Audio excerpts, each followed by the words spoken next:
25款唐 DMI 的底盘长什么样子？今天带大家来一探究竟。正好我手里拿的有这个漆膜仪，也可以对我们底盘的一个镀锌情况进行一个简单的检测。好，跟我来。那首先就是这个前面，那这个相对于24款它是有所变化的，就主要是这个护板的面积增加了。因为24款它的排气筒是从前面这样走的，那就导致24款这里是没有护板的。但是25款的排气筒，这个在汉上面。我们就已经见过了，它是一个直角带拐弯的一个设计，然后整体排气筒的话呢是从后面来的，所以这个地方呢塑料护板的面积就增加了。这个塑料护板的话呢，它主要是为了防止泥沙泥水飞溅到我们的一个机舱里面去，那它能起到的保护效果肯定是不如金属护板的。那如果说您经常走非铺装路面，担心底盘的剐蹭，那可以自行去选择加装金属材质的电机的下护板，官方的话呢是铝合金的材质，2毫米的一个厚度，然后来我们看一下它的一个电机，这个电机相对于上一代是有升级的，功率更大了，来到了200个千瓦，转速也更高了，来到了2万转，同时呢功率密度也升级了 ，EHS 的电混系统也做了一些优化，所以它的一个体积比第4代是要小的。然后这边是它的油底壳。电机下护板就主要就保护的我们电机和我们的油底壳，然后它的最小离地的话呢，其实是在这个地方，因为它用的是一个什么呢？全框式的副车架，这个是全框式副车架的那一个钢梁，这个地方大概离地的话呢有18公分有18公分，这个离地间隙是不算低的。那然后我们再来看一下它的前悬架部分，前悬架的话呢依旧是麦弗逊的一个结构，这个是它的一个下摆臂，采用的是铝合金的一个材质，铝合金的下摆臂，然后转向节这个也是铝合金的一个转向节。双活塞的一个刹车卡钳，刹车距离在40米左右，然后全系标配了 FSD 的可变阻尼减震器，高配车型呢是有这个云辇 C 的。好，那包括这边也可以再给大家看一下，这个就是它前悬架的部分了。然后接着我们再往后面走，再往后面走的话，这里是有一个梯形的护板的，它其实是一个线束的护板，铁皮的材质，它为的是保护上面的冷媒的输送管道和旁边电池包的一个高压线束，这是这一块护板的作用。然后再蹲下来给大家看这个地方大家会发现很有趣，这个地方空出来了一块，这是为什么呢？这是因为它还是以前油电通用的平台，因为要考虑兼容 DMP EV， 那 DMI 的电池包它比较小，只有21.5度，那这个地方呢就会空一块。如果是 DMP 或者说 EV， 它们电池包大一点，就能把这个空隙给它填满。那正好这里我们就可以打一下，看一下这个底板这里是有没有镀锌。我们打一下，有镀锌的话它是会显示的。OK， 这个底板这里是有镀锌的，然后打一下侧边，侧边也是有镀锌的。然后看一下这个纵梁，纵梁是没有镀锌的。我看一下这个横梁，横梁这里有镀锌，然后这里也有个，这里也可以看到这个地方，我们来给大家打一下，手能伸得进去就给大家打一下。OK。没打到那个上面了，看一下也是有镀锌的哈。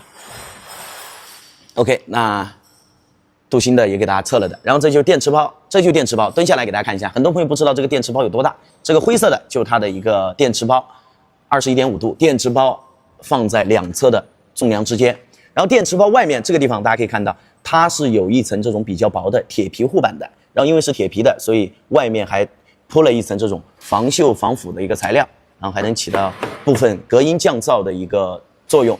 那这个电池包的离地高度大概是在23公分的样子。那如果说还是担心到要把这个电池给它剐蹭到，我们也可以去加装这种金属材质的电池的一个下护板，官方的都是铝合金的材质，然后2毫米的一个厚度。那一般在市区用车没必要，因为这个23公分的离地高度已经非常挺了。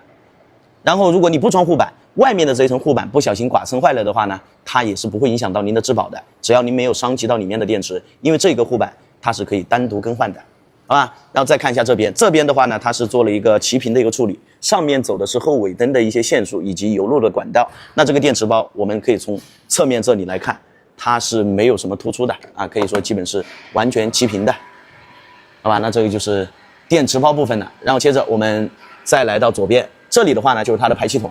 排气筒隔热瓦的面积呢，中规中矩。那看一下，再来看一下电池包的厚度电池包就有这么厚。然后这里是它的电池包的信息， 537.6伏，然后额定容量是40安，然后这个地方看一下有没有镀锌。啊，这个地方是有镀锌的哈，各位。OK， 然后再往后面走就是它的油箱了，油箱的容积还是53升，材质的话呢，还是这个铁皮的一个油箱啊，因为你看我们这个就能吸得住。然后因为它是第5代的混动系统，油耗是降低了的。上一代的话呢，亏电油耗是5.5升，这一代的话呢，来到了4.95升，满电满油的综合续航是1150公里。然后油箱外面这里我们也来打一下，看一下有没有镀锌。哎，差点掉了。啊，是有镀锌的哈。OK， 没问题。然后接下来就来到它的后悬架部分啊，后悬架采用的是3连杆的一个结构。来数一下，1、2、3，那3连杆，这一根不是，这一根是它的平衡杆或者说防倾杆啊。然后有2根采用的是铝合金的一个材质，这一根因为是可调的拉杆，那用铝合金反而没那么好，因为铝合金虽然可以降低重量，虽然它也很硬，但是它的韧性是不如钢制连杆的，所以这一根它不是因为抠门不给你换，是因为不能用。然后这个仰角底座也是一个铝合金的一个材质，然后因为没有大的下摆臂，所以呢它的减震器还是黄铜一体的，但是这个是全系标配了 FSD 的，高配是有云辇 C 的，这就是它的一个后悬架。然后这个是它的一个半框式的一个副车架。然后这里有些朋友老是说云辇长什么样子？我说了，云辇是电控减震器，还有我们的一个加速度传感器、高度传感器、惯量传感器组成的。那这个其实就是它的一个云辇的一个传感器了，啊，半框式的一个副车架。那这里为什么会有点空？蹲下来给大家看一下。有些朋友说，哇，这个地方好空啊。那因为我说的，它是油电通用的平台，它就不像 DMP， 你 DMP 人家后面是带全框式副车架，因为要装那个后电机嘛。它这个的话呢，相对而言就给它做了一个半框式副车架，就显得这里呢就非常的空。然后这里是充配电，就充电的那个散热的那个管道，好吧？然后再顺便打一下这里，看一下有没有镀锌。啊，有镀锌，这个重量啊，然后外面没镀锌，里面有镀锌。啊，这是它的后悬架部分。然后我们再来看一下这边。